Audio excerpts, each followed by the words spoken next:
വാർത്തയിലേക്ക് ഉമ്മൻചാണ്ടി ഉൾപ്പെടെയുള്ളവർ ചേർന്ന സോളാറിന്റെ പേരിൽ പണം തട്ടിയെടുത്തെന്ന MK കുരുവിളയുടെ പരാതിയിൽ 3 പ്രതികളെ നുണപരിശോധനയ്ക്ക് വിധേയമാക്കി. ബിനു, ആൻഡ്രൂസ്, ദൽജിത്ത് എന്നിവരെയാണ് എറണാകുളം ക്രൈംബ്രാഞ്ച് നുണപരിശോധനയ്ക്ക് വിധേയമാക്കിയത്. കുരുവിളയിൽ നിന്ന് പണം തട്ടിയതായി പ്രതികൾ സമ്മതിച്ചതായാണ് സൂചന. UDF സർക്കാരിന്റെ കാലത്ത് സമ്മർദ്ദത്തെ തുടർന്ന് ഉമ്മൻചാണ്ടിയുടെ പേര് ഒഴിവാക്കിയായിരുന്നു കുരുവിള പരാതി നൽകിയത്. വിദേശത്തുനിന്ന് ഇറക്കുമതി ചെയ്ത സാങ്കേതികവിദ്യ നടപ്പാക്കുന്നതുമായി ബന്ധപ്പെട്ട് പ്രതികൾ 1.5 കോടിയോളം രൂപ തട്ടിയെടുത്തുവെന്നായിരുന്നു കുരുവിളയുടെ പരാതി. പദ്ധതിക്ക് കേന്ദ്ര സംസ്ഥാന സർക്കാരുകളുടെ അനുമതിയും സബ്സിഡിയും ശരിയാക്കാമെന്ന് ഉമ്മൻചാണ്ടി ഉറപ്പു നൽകിയിരുന്നതായി കുരുവിള മൊഴി നൽകിയിരുന്നു. 2011 ഒക്ടോബർ 13 ഉമ്മൻചാണ്ടിയുമായി ക്ലിഫ് ഹൌസിൽ നടത്തിയ കൂടിക്കാഴ്ചയിലായിരുന്നു ഈ ഉറപ്പ് ലഭിച്ചത്. 4000 കോടി രൂപയുടെ പദ്ധതിക്ക് ഉമ്മൻചാണ്ടി 25% കമ്മീഷൻ ആവശ്യപ്പെട്ടിരുന്നതായും കുരുവിള മൊഴി നൽകിയിരുന്നു. സമ്മർദ്ദത്തെ തുടർന്ന് ഉമ്മൻചാണ്ടിയുടെ പേര് ഒഴിവാക്കിയാണ് കുരുവിള പരാതി നൽകിയത്. UDF സർക്കാരിന്റെ കാലത്ത് രജിസ്റ്റർ ചെയ്ത കേസിന്റെ അന്വേഷണം ക്രൈംബ്രാഞ്ച് 3 വർഷത്തോളം മരവിപ്പിച്ചിരിക്കുകയായിരുന്നു. പുതിയ സർക്കാരിന്റെ നിർദ്ദേശപ്രകാരമാണ് ഇപ്പോൾ അന്വേഷണം ശക്തമാക്കുകയും പ്രതികളെ നുണപരിശോധനയ്ക്ക് വിധേയമാക്കുകയും ചെയ്തത്. കൊല്ലം പാരിപ്പള്ളി സ്വദേശി ബിനു, കോട്ടയം പുതുപ്പള്ളി സ്വദേശി ആൻഡ്രൂസ്, തൃശൂർ കൊടകര സ്വദേശി ഡൽജിത്ത് എന്നിവരെയാണ് നുണപരിശോധന നടത്തിയത്. കുരുവിളയിൽ നിന്ന് പണം തട്ടിയെടുത്തതായി നുണപരിശോധനയിൽ പ്രതികൾ സമ്മതിച്ചതായാണ് സൂചന. ഉമ്മൻചാണ്ടിക്കെതിരെ ആരോപണം ഉന്നയിച്ചതിന്റെ പേരിൽ MK കുരുവിളയ്ക്കെതിരെ 6 കള്ളക്കേസുകൾ UDF സർക്കാർ രജിസ്റ്റർ ചെയ്തിരുന്നു. 40 ദിവസത്തോളം കുരുവിളയെ ജയിലിലടക്കുകയും ചെയ്തു. സോളാർ കമ്മീഷനിലും ക്രൈംബ്രാഞ്ചിലും ബംഗളൂരു കോടതിയിലും ഉമ്മൻചാണ്ടിക്കെതിരെ വിശദമായ മൊഴിയാണ് MK കുരുവിള നൽകിയിരുന്നത്. നുണപരിശോധനയിൽ പണം തട്ടിയെടുത്തതായി വ്യക്തമായതോടെ അന്വേഷണം കൂടുതൽ ശക്തമാക്കാനാണ് ക്രൈംബ്രാഞ്ചിന്റെ തീരുമാനം. ഉമ്മൻചാണ്ടി ഉൾപ്പെടെയുള്ളവരെ ചോദ്യം ചെയ്യുന്നതടക്കമുള്ള നടപടികളിലേക്ക് ക്രൈംബ്രാഞ്ച് വൈകാതെ കടക്കും. News bureau, Kochi. വടക്കാഞ്ചേരി പീഡനക്കേസ് തേച്ചുമാച്ചു കളയാനുള്ള CPIM-ന്റെ ഉന്നതതല ശ്രമം നടക്കുന്നുവെന്ന് പ്രതിപക്ഷ നേതാവ് രമേശ് ചെന്നിത്തല. അന്വേഷണ ഉദ്യോഗസ്ഥരുടെ വിശ്വാസ്യതയിൽ സംശയമുണ്ട്. കേസ് അന്വേഷിക്കാൻ പരിചയസമ്പന്നരല്ലാത്തവരെയാണ് ചുമതലപ്പെടുത്തിയിരിക്കുന്നതെന്നും CPM-കാരാണെങ്കിൽ എന്തുമാകാമെന്ന അവസ്ഥയാണെന്നും സംഭവം നിയമസഭയിൽ ഉന്നയിക്കുന്നതിനെക്കുറിച്ച് ആലോചിക്കുമെന്നും ചെന്നിത്തല പറഞ്ഞു. വടക്കാഞ്ചേരി കൂട്ടബലാത്സംഗ കേസ് തേച്ചുമാച്ചു കളയാൻ ഉന്നതതല ഗൂഢാലോചന നടക്കുകയാണ്. പാലക്കാട് ASP ആയി ചാരെടുത്തിരിക്കുന്ന പൂങ്കുഴലിനി നല്ല കുട്ടിയാണ്, നല്ല IPS ഓഫീസറാണ്, എനിക്ക് യാതൊരു പരാതിയില്ല. പക്ഷേ ഇത്രയും പ്രമാദമായ രാഷ്ട്രീയ മാനമുള്ള ഒരു കേസ് അന്വേഷിക്കാൻ അവർക്ക് പരിചയസമ്പന്നയല്ല. മാത്രമല്ല പൂങ്കുഴലിനി ഒരുപക്ഷെ ആദ്യമായി അന്വേഷിക്കുന്ന ഒരു കേസായിരിക്കും ഇത്. തീർച്ചയായിട്ടും ഈ വിഷയം നിയമസഭയിൽ ഉന്നയിക്കുന്നതിനെപ്പറ്റി ഗൗരവമായി ഞങ്ങൾ ആലോചിച്ചുകൊണ്ടിരിക്കുകയാണ്. വടക്കാഞ്ചേരി പീഡനക്കേസിൽ പ്രത്യേക അന്വേഷണ സംഘം പരാതിക്കാരിയുടെ മൊഴിയെടുത്തു. അന്വേഷണ ചുമതലയുള്ള ACP G പൂങ്കുഴലിയുടെ നേതൃത്വത്തിലാണ് മൊഴിയെടുത്തത്. അതിനിടെ അന്വേഷണ സംഘത്തെ മാറ്റണമെന്നാവശ്യപ്പെട്ട് DGPക്ക് കത്ത് നൽകുമെന്ന് അനിൽ അക്കര MLA പറഞ്ഞു. 2016 ആഗസ്റ്റ് മാസം നൽകിയ ആദ്യ പരാതിയിൽ മൊഴിയെടുപ്പിനിടെ ബുദ്ധിമുട്ടുകളുണ്ടായെന്നും പേരാമംഗലം CI മോശമായി പെരുമാറിയെന്നും വീട്ടമ്മ ആരോപിച്ചിരുന്നു. ഇത് കണക്കിലെടുത്ത അന്വേഷണ ചുമതലയുള്ള വനിതാ ഉദ്യോഗസ്ഥ G പൂങ്കുഴലിയുടെ നേതൃത്വത്തിലാണ് കൊച്ചിയിലെത്തി പരാതിക്കാരിയുടെ മൊഴിയെടുത്തത്. 3 വനിതാ ഉദ്യോഗസ്ഥർ മാത്രമാണ് മൊഴിയെടുപ്പിനായി എത്തിയത്. വാർത്താ സമ്മേളനത്തിൽ ആരോപിക്കപ്പെട്ട കാര്യങ്ങളിൽ വീട്ടമ്മ ഉറച്ചു നിൽക്കുന്നുണ്ടോ എന്നതാണ് കേസിൽ നിർണായകമാവുക. മൊഴിയെടുപ്പ് പുരോഗമിക്കുന്നതിനിടെ അന്വേഷണ ഉദ്യോഗസ്ഥരെ മാറ്റണമെന്നാവശ്യപ്പെട്ട് അനിൽ അക്കര MLA രംഗത്തെത്തി. IPS റാങ്കുള്ള 2 വനിതാ പോലീസ് ഉദ്യോഗസ്ഥർ ഒഴിച്ച് ബാക്കിയുള്ളവരെല്ലാം CPM-ന്റെ ഫ്രാക്ഷൻ അനുസരിച്ച് തുള്ളുന്നവരാണ്. ഇവരെ വെച്ചുകൊണ്ട് ഒരു കാരണവശാലും ഈ അന്വേഷണം മുന്നോട്ട് പോകാൻ കഴിയില്ല.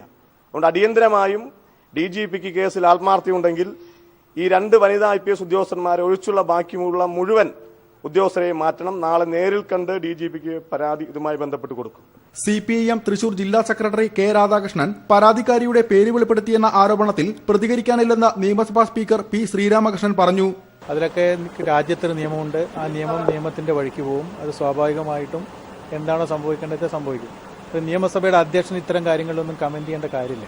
വീട്ടമ്മയുടെ മൊഴിയെ ആധാരമാക്കിയാവും ആരോപണ വിധേയനായ നഗരസഭാ കൌൺസിലർ ജയന്തൻ അടക്കമുള്ളവരെ ചോദ്യം ചെയ്യുക. News bureau, Thrissur. കൊച്ചിയിൽ ഡേ കെയറിൽ പിഞ്ചുകുഞ്ഞിനെ 62കാരൻ പീഡിപ്പിച്ചു. സംഭവത്തിൽ സെക്യൂരിറ്റി ജീവനക്കാരൻ ചന്ദ്രശേഖരനെ പോലീസ് അറസ്റ്റ് ചെയ്തു. കാക്കനാട് സാം കിഡ്സ് എന്ന ഡേ കെയറിലാണ് 2 വയസ്സുകാരി പീഡിപ്പിക്കപ്പെട്ടത്. ഡേ കെയറിൽ കുട്ടികൾ ഒളിച്ചു കളിക്കുന്നതിനിടെ സെക്യൂരിറ്റി ജീവനക്കാരൻ ചന്ദ്രശേഖരൻ മോശമായി പെരുമാറുകയായിരുന്നു. കളിക്കുന്നതിനിടെ കുട്ടി ഒറ്റപ്പെട്ടു പോയ സമയത്താണ് 62കാരനായ സെക്യൂരിറ്റി ജീവനക്കാരൻ പീഡിപ്പിച്ചത്. കഴിഞ്ഞ വെള്ളിയാഴ്ചയായിരുന്നു സംഭവം. ഇക്കാര്യം കുട്ടി അധ്യാപകരോട് വിവരിച്ചെങ്കിലും കുട്ടിയുടെ രക്ഷിതാക്കളെ അറിയിക്കാനോ നിയമ നടപടി സ്വീകരിക്കാനോ അധ്യാപകരും ഡേ കെയർ മാനേജ്മെന്റും തയ്യാറായില്ല.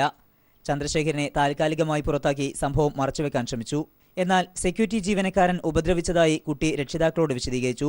തുടർന്ന് ഡോക്ടറുടെ പരിശോധനയിൽ കുട്ടി ഉപദ്രവിക്കപ്പെട്ടുവെന്ന് സ്ഥിരീകരിച്ചതോടെ രക്ഷിതാക്കൾ തൃക്കാക്കര പോലീസിൽ പരാതി നൽകുകയായിരുന്നു.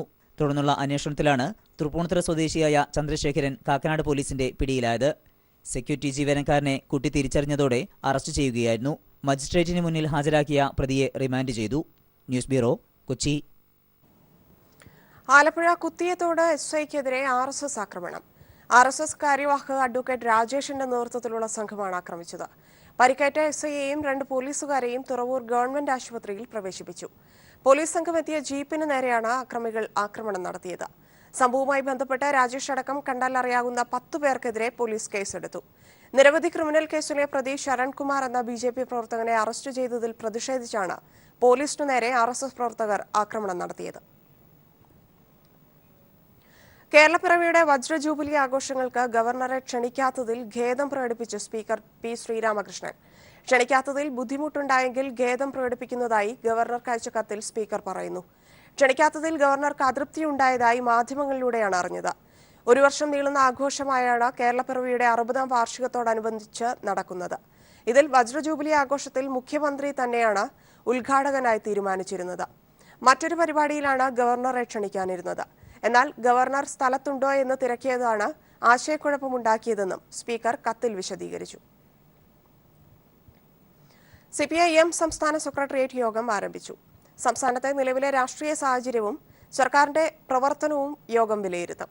ഗുണ്ടാക്രമണ കേസിൽ ഉൾപ്പെട്ട സക്കീർ ഹുസൈൻ, വടക്കാഞ്ചേരി പീഡനക്കേസിൽ ആരോപണ വിധേയനായ ജയന്തൻ എന്നിവർക്കെതിരെയുള്ള നടപടി സംബന്ധിച്ച് യോഗം ചർച്ച ചെയ്തേക്കും.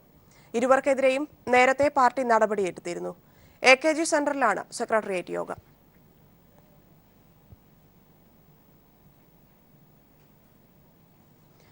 മലപ്പുറം കളക്ടറേറ്റിലെ സുരക്ഷ വർദ്ധിപ്പിക്കണമെന്ന സ്പെഷ്യൽ ബ്രാഞ്ച് റിപ്പോർട്ട് ജില്ലാ ഭരണകൂടം അവഗണിച്ചത് വീഴ്ചയായെന്ന് വിലയിരുത്തൽ. കളക്ടറേറ്റ് കവാടത്തിൽ ചെക്ക് പോസ്റ്റും ഹൈമാസ്റ്റ് ലൈറ്റും സ്ഥാപിക്കണമെന്ന് സ്പെഷ്യൽ ബ്രാഞ്ച് ഉദ്യോഗസ്ഥർ 5 മാസം മുമ്പ് റിപ്പോർട്ട് നൽകിയിരുന്നു. കൊല്ലം സ്ഫോടനത്തെ തുടർന്നാണ് മലപ്പുറത്തെയും കലക്ടറേറ്റിലെ സുരക്ഷ സ്പെഷ്യൽ ബ്രാഞ്ച് പരിശോധിച്ചത്. കലക്ടറേറ്റും കോടതിയും ഉൾപ്പെടുന്ന 35 ഏക്കർ സ്ഥലത്തേക്കുള്ള 4 വഴികളിലും ഗേറ്റില്ല. പ്രധാന കവാടത്തിലെ ഗേറ്റ് രാത്രിയിലും തുറന്നിടും. ഇങ്ങനെ സുരക്ഷാ പോരായ്മകൾ ചൂണ്ടിക്കാട്ടി സ്പെഷ്യൽ ബ്രാഞ്ച് DYSP പോലീസ് മേധാവിക്കും ജില്ലാ കലക്ടർക്കും റിപ്പോർട്ട് നൽകിയിരുന്നു. കലക്ടറേറ്റ് വളപ്പിൽ high mast light, police aid post, പ്രവേശന കവാടങ്ങളിൽ വാഹന പരിശോധന, പ്രധാന ഭാഗങ്ങളിൽ CCTV തുടങ്ങിയ സംവിധാനങ്ങൾ സ്ഥാപിക്കാനും special branch DYSP D. Ashok കുമാറിന്റെ റിപ്പോർട്ടിലുണ്ട്. ഇത് അവഗണിച്ചത് ഇന്റലിജൻസ് ADGP R. ശ്രീലേഖ അന്വേഷണ ഉദ്യോഗസ്ഥരുടെ യോഗത്തിൽ വിമർശിച്ചിരുന്നു. അതേസമയം ലഭ്യമായ തെളിവുകളുടെയും വിവരങ്ങളുടെയും അടിസ്ഥാനത്തിൽ അന്വേഷണം പുരോഗമിക്കുന്നു. മലപ്പുറം നഗരത്തിൽ കടകളിലും മറ്റു സ്ഥാപനങ്ങളിലുമുള്ള മുഴുവൻ CCTV ദൃശ്യങ്ങളും പോലീസ് പരിശോധിക്കുന്നുണ്ട്. News bureau, Malappuram. വാർത്തകളിലേക്ക്. യേ ദിൽ ഹെ മുഷ്കിൽ ചിത്രത്തിന്റെ സംവിധായകൻ കരൺ ജോഹറിനെതിരെ ഗായകൻ മുഹമ്മദ് റഫിയുടെ കുടുംബം. ചിത്രത്തിലെ റഫിക്കെതിരായ പരാമർശത്തിൽ കരൺ മാപ്പ് പറയണമെന്ന് മകൻ ഷാഹിദ് റഫി. കരൺ ജോഹറിന്റേത് ഓർത്ത് ലജ്ജിക്കുന്നുവെന്നും ഷാഹിദ് പറഞ്ഞു. മുഹമ്മദ് റഫി പാടുകയല്ല കരയുകയാണെന്നായിരുന്നു ചിത്രത്തിലെ പരാമർശം. സിജു കണ്ണൻ ടെലിഫോണിൽ ചേരുന്നു. സിജു, വാർത്തയുടെ കൂടുതൽ വിശദാംശങ്ങൾ. It was very hurting. It was, I'm really ashamed of Karan Johar, being such a good director, supposed to be a good director. Today's youth, the new generation, what are you going to tell them? What are you saying? That Rafi Saab used to cry, not sing. And I do expect Karan Johar to apologize, not to only me, but to the fans also. Because basically, to be very honest, Rafi Saab was not only mine, it was for the full nation. ദില്ലിയിൽ JNU വിദ്യാർത്ഥി നജീബ് അഹമ്മദിനെ കണ്ടെത്തണമെന്നാവശ്യപ്പെട്ട് വിദ്യാർത്ഥികൾ India ഗേറ്റിലേക്ക് നടത്തിയ പ്രതിഷേധ പ്രകടനത്തിനു നേരെ police അതിക്രമം. നജീബിന്റെ അമ്മയും സഹോദരിയും ഉൾപ്പെടെ നിരവധി പേരെ പോലീസ് കസ്റ്റഡിയിലെടുത്തു. സമാധാനപരമായി പ്രതിഷേധിച്ച വിദ്യാർത്ഥിനികൾ ഉൾപ്പെടെയുള്ളവരെ വനിതാ പോലീസിന്റെ സാന്നിധ്യമില്ലാതെ പോലീസ് ആക്രമിക്കുകയായിരുന്നു.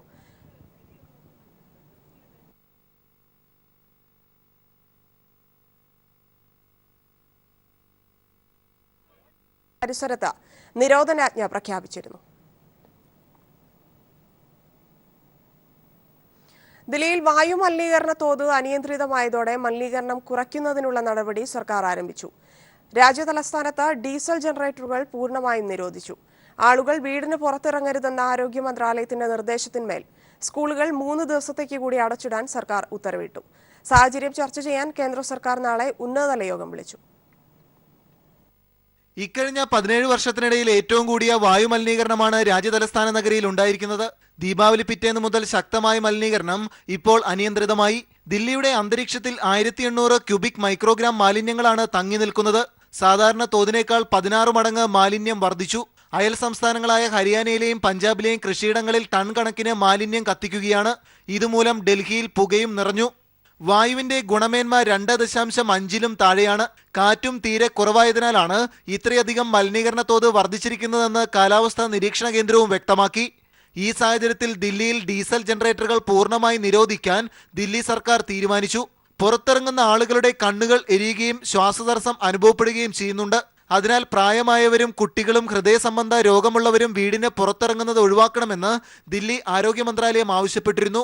ഈ സാഹചര്യത്തിൽ 3 ദിവസത്തേക്ക് കൂടി സ്കൂളുകൾക്ക് അവധി പ്രഖ്യാപിച്ചിരിക്കുകയാണ്. പുകമഞ്ഞ് നിറഞ്ഞ രാജ്യതലസ്ഥാനം ഗ്യാസ് ചേംബറിന് സമാനമായതോടുകൂടിയാണ് നടപടികൾ ശക്തമാക്കാൻ ദില്ലി സർക്കാർ തീരുമാനിച്ചിരിക്കുന്നത്. നാളത്തെ കേന്ദ്ര സർക്കാരിന്റെ ഉന്നതതല യോഗത്തിലും ഇത് സംബന്ധിച്ച നിർണായക തീരുമാനങ്ങൾ ഉണ്ടായേക്കുമെന്നാണ് വിവരം. വിഷപ്പുക ശ്വസിക്കുന്ന ദില്ലി നിവാസികളുടെ കൂടെ ക്യാമറമാൻ ശൈലേഷ് കല്ലായ്ക്കൊപ്പം Manushankar, news bureau, Delhi. American president തെരഞ്ഞെടുപ്പിന് ഇനി 2 നാൾ മാത്രം. ഹിലരി ക്ലിന്റന് നേരിയ മുൻതൂക്കമാണെന്നാണ് സർവേ പ്രവചന ഫലങ്ങൾ സൂചിപ്പിക്കുന്നത്. എന്നാൽ ഡൊണാൾഡ് ട്രംപും തികഞ്ഞ ആത്മവിശ്വാസത്തിലാണ്.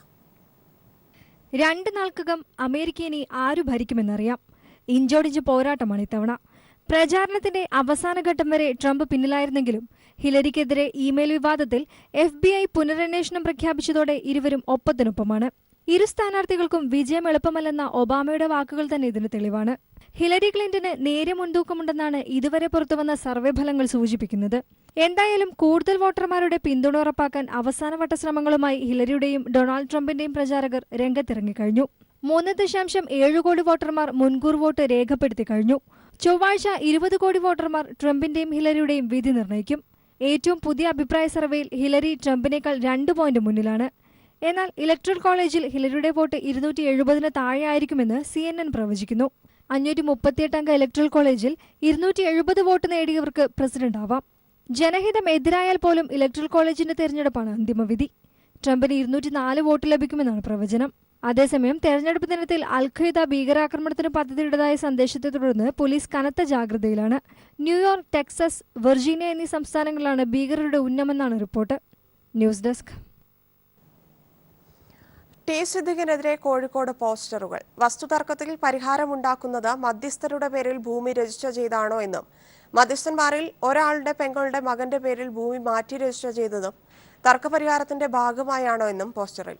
KPCCക്ക് പരാതി നൽകിയിട്ടും നടപടി സ്വീകരിക്കാത്തത് എന്തുകൊണ്ടെന്നും അഴിമതിക്കാരെ സംരക്ഷിക്കുന്നതാണോ KPCC നയമെന്നും ഭൂമി തട്ടിയ ആളെ പാർട്ടിയിൽ നിന്ന് പുറത്താക്കണമെന്നും പോസ്റ്ററിൽ ആവശ്യപ്പെടുന്നു. ക്ലീൻ കോൺഗ്രസ്, സേവ് കോൺഗ്രസ് എന്ന പേരിലാണ് പോസ്റ്ററുകൾ. ഭൂമി മധ്യസ്ഥത്തിന്റെ പേരിൽ സിദ്ദിഖും സംഘവും കോടികൾ തട്ടിയ വാർത്ത പീപ്പിൾ TVയാണ് പുറത്തുവിട്ടത്.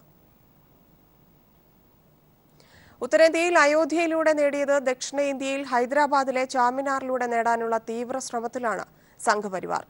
പ്ലേഗ് അമർച്ച ചെയ്തതിന്റെ സ്മരണയ്ക്കായി 1591 സുൽത്താൻ മുഹമ്മദ് ഖിൽ കുത്തബ് ഷാ നിർമ്മിച്ച ചാർമിനാർ പള്ളി തകർത്ത് ഇവിടെ ക്ഷേത്രം നിർമ്മിക്കാനാണ് സംഘപരിവാറിന്റെ നീക്കം. 1992 ബാബറി മസ്ജിദ് തകർത്ത് ഹിന്ദുത്വ രാഷ്ട്രീയ കൊടുങ്കാറ്റായി ഉത്തരേന്ത്യയും പടിഞ്ഞാറ് ഇന്ത്യയുമെല്ലാം കീഴടക്കിയ BJPയുടെ ദക്ഷിണേന്ത്യൻ സ്വപ്നമാണ് ഹൈദരാബാദിന്റെ ഹൃദയമായ ഈ ചാർമിനാർ പള്ളി. ഇത് 1957 ദി ഹിന്ദുവിന്റെ ഫോട്ടോഗ്രാഫർ പകർത്തിയ ഫോട്ടോ. ഇതിലെവിടെയും ക്ഷേത്രമോ വിഗ്രഹാരാധനയോ ഇല്ല. എന്നാൽ അയോധ്യ പ്രക്ഷോഭകാലത്ത് സംഘപരിവാർ ചാർമിനാറിന്റെ ഭിത്തികളിൽ ലക്ഷ്മി ദേവിയുടെ ഫോട്ടോ വെച്ച് ആരാധന തുടങ്ങി. പിന്നീട് വിഗ്രഹമായി. സമീപകാലത്ത് താൽക്കാലിക ക്ഷേത്രവും പൂജയും ആഘോഷങ്ങളും ആരംഭിച്ചു. മോദി സർക്കാരിന്റെ ഭരണകാലത്ത് തന്നെ ചാർമിനാർ തകർത്ത് ക്ഷേത്രം നിർമ്മിക്കുക എന്നതാണ് ഇപ്പോഴത്തെ ലക്ഷ്യം. 560 साल चारमीनार से पहले की मूर्ति साक्षात प्रकट मूर्ति स्वयं भूमि है. മുസ്ലിങ്ങൾ തിങ്ങിപ്പാർക്കുന്ന പ്രദേശമാണിത്. സംഘപരിവാറിന്റെ അജണ്ടയ്ക്കെതിരെ വ്യാപക പ്രതിഷേധമുണ്ടെങ്കിലും എന്തെങ്കിലും പ്രതികരിക്കാൻ ആരും തയ്യാറായില്ല. അയോധ്യയിലൂടെ BJP ഉത്തരേന്ത്യയിൽ ലക്ഷ്യം നിറവേറ്റി. ഇതേ ലക്ഷ്യം ഈ ഭാഗ്യലക്ഷ്മി മന്ദിറിലൂടെ ദക്ഷിണേന്ത്യയിൽ സാധിക്കുന്നതാണ് RSSന്റെ കണക്കുകൾ. എന്തായാലും പുതിയ സംഭവവികാസങ്ങൾ ചാർമിനാർ മേഖലയിലെ ന്യൂനപക്ഷങ്ങൾക്ക് വലിയ അരക്ഷിതാവസ്ഥ ഉണ്ടാക്കിയിട്ടുണ്ട്. തർക്കമെന്തായാലും ചാർമിനാറിന്റെ ഒരു വശത്ത് ഹിന്ദു ഭിക്ഷക്കാരും മറുവശത്ത് മുസ്ലിം ഭിക്ഷക്കാരും സ്ഥാനം പിടിച്ചിരിക്കുന്നു. മതരാഷ്ട്രീയത്തിന്റെ ഭീതിപ്പെടുത്തുന്ന നവീന തന്ത്രങ്ങൾ മാത്രമല്ല, ഇന്ത്യയുടെ ദാരിദ്ര്യത്തിലമർന്ന യഥാർത്ഥ ചിത്രവും ഇന്ന് ചാർമിനാറിൽ കാണാം. പീപ്പിൾ TVക്ക് വേണ്ടി K. രാജേന്ദ്രൻ. സീസൺ ആരംഭിച്ചതോടെ കായൽ ടൂറിസത്തിനായി വിനോദസഞ്ചാരികൾ എത്തിത്തുടങ്ങി.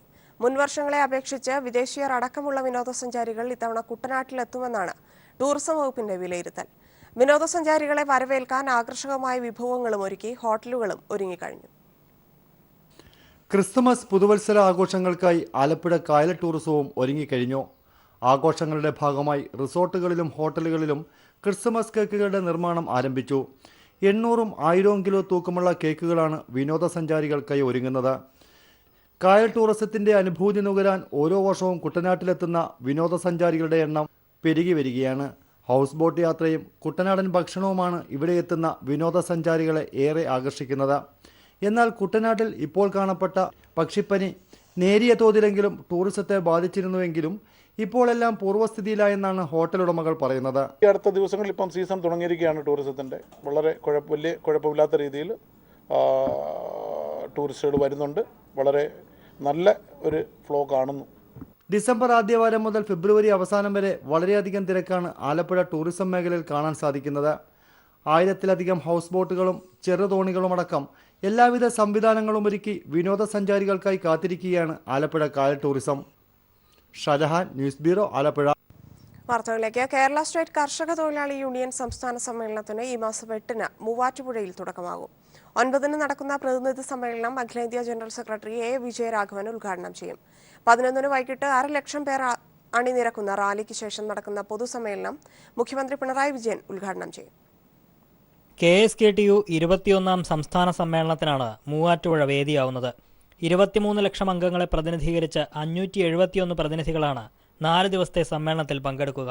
പതാക, ദീപശിഖ, കൊടിമര ജാഥകൾ 8-ന് വൈകുന്നേരം 5 മണിക്ക് സമ്മേളന നഗരിയിൽ എത്തിച്ചേരുന്നതോടെ സംസ്ഥാന സമ്മേളനത്തിന് തുടക്കമാവും. 9-ന് രാവിലെ 10 മണിക്ക് ചേരുന്ന പ്രതിനിധി സമ്മേളനം കർഷക തൊഴിലാളി യൂണിയൻ അഖിലേന്ത്യാ ജനറൽ സെക്രട്ടറി A. വിജയരാഘവൻ ഉദ്ഘാടനം ചെയ്യും. കർഷക തൊഴിലാളികൾക്ക് ഗ്രാറ്റുവിറ്റി, PF, പെൻഷൻ അടക്കമുള്ള ആനുകൂല്യങ്ങൾ നൽകി യുവതലമുറയെ ആകർഷിക്കാൻ കഴിയുന്ന നയം സർക്കാർ സ്വീകരിക്കണമെന്ന ആവശ്യം സമ്മേളനം മുന്നോട്ട് വയ്ക്കുമെന്ന് KSKTU സംസ്ഥാന general secretary MV Govindan master കൊച്ചിയിൽ വാർത്താ സമ്മേളനത്തിൽ പറഞ്ഞു. അവർക്ക് ഗ്രാറ്റുവിറ്റി, ഫ്രീഡം ഫണ്ട്, പെൻഷൻ ആനുകൂല്യങ്ങൾ, പ്രസവകാല ആനുകൂല്യം ഉൾപ്പെടെ ആനുകൂല്യങ്ങൾ കൊടുക്കാനും കഴിയുമ്പോഴാണ് യഥാർത്ഥത്തിൽ ഇതിനൊരു സ്ഥിരത കൈവരിക്കാനാവും. 11-ന് സമ്മേളനം പുതിയ ഭാരവാഹികളെ തെരഞ്ഞെടുക്കും. അന്ന് വൈകിട്ട് 500,000 പേർ അണിനിരക്കുന്ന റാലിക്ക് ശേഷം നടക്കുന്ന പൊതുസമ്മേളനം മുഖ്യമന്ത്രി പിണറായി വിജയൻ ഉദ്ഘാടനം ചെയ്യുമെന്നും MV ഗോവിന്ദൻ മാസ്റ്റർ പറഞ്ഞു. News bureau, Kochi. Kairali TV Kottayam bureau chief TP പ്രശാന്തിന്റെ പിതാവ് TG പ്രേംദാസ് നിര്യാതനായി. അമ്പലമേട്ടിലെ Kochi refinery general construction workers union മുൻ ജനറൽ സെക്രട്ടറിയായിരുന്നു. ഭാര്യ പരേതയായ ഉഷ, പ്രശാന്ത്, പ്രദീപ്, പ്രമോദ് എന്നിവർ മക്കളാണ്. മൃതദേഹം ഇരുമ്പനം പൊതുശ്മശാനത്തിൽ സംസ്കരിച്ചു. വിജിലൻസ് ബോധവൽക്കരണ വാരത്തിന്റെ ഭാഗമായി സ്റ്റേറ്റ് ബാങ്ക് ഓഫ് ട്രാവൻകൂർ തിരുവനന്തപുരത്ത് വാക്കത്തോൺ സംഘടിപ്പിച്ചു. Governor P. Sathasivam walkathon flag off ചെയ്തു. കവടിയാറിൽ നിന്ന് ആരംഭിച്ച വാക്കത്തോൺ കനകക്കുന്ന് കൊട്ടാരത്തിലാണ് അവസാനിച്ചത്. SPT മാനേജിംഗ് ഡയറക്ടർ CR ശശികുമാറും മറ്റുദ്യോഗസ്ഥരും വാക്കത്തോണിന് നേതൃത്വം നൽകി.